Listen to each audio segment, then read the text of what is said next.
A dozen years ago, I was minding my own business, teaching Economics 101 in Alexander Hall, and thinking of good excuses for avoiding faculty meetings. Then I got a phone call.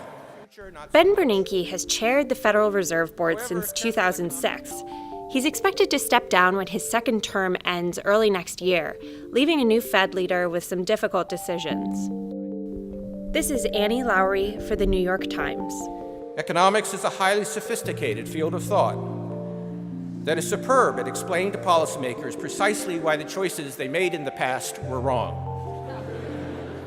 About the future, not so much. Scholars and policy thinkers from both sides of the aisle have credited his aggressive and creative policymaking with helping to avert a second depression. He pushed interest rates down to zero, created an alphabet soup of programs to help troubled banks, and has bought trillions of dollars of assets to spur investment. We are currently purchasing $40 billion per month in agency MBS and $45 billion per month in treasuries.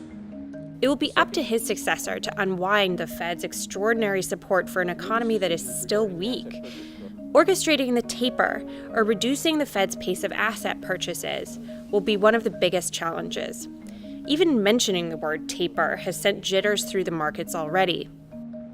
More generally, with the recovery still proceeding at only a moderate pace, the economy remains vulnerable to unanticipated shocks, including the possibility that global economic growth may be slower than currently anticipated. Bernanke's successor will also have to make a decision about the tone he or she sets as chairman. Bernanke has been very consensus-focused. He also introduced a new policy of openness and transparency, for instance, holding routine press conferences. I'd like to begin by welcoming our guest to the Federal Reserve. That's been a stark departure from Alan Greenspan, who helmed the central bank from 1987 to 2006. I would engage in some form of syntax destruction, which sounded as though I were answering the question, but in fact had not. That's Greenspan describing his famed vague Fed speak. Granted, Bernanke hasn't always been easy to understand either. The 7, the 6.5, these are guideposts that tell you how we're going to be shifting the mix of our tools as we try to land this ship on in a smooth way onto the aircraft carrier.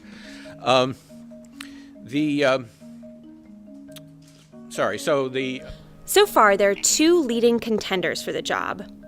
Larry Summers, President Obama's former economic policy advisor, would likely be a chairman more in the Greenspan mold.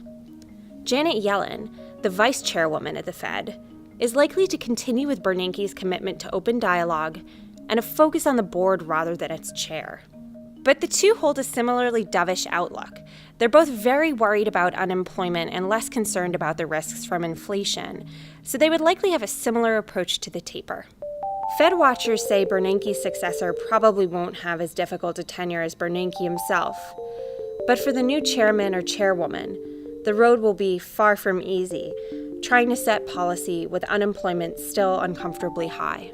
The Federal Reserve Chairman is not just one of the most important economic policymakers in America. He or she is one of the most important policymakers in the world. And that person presumably will stay on after I'm president.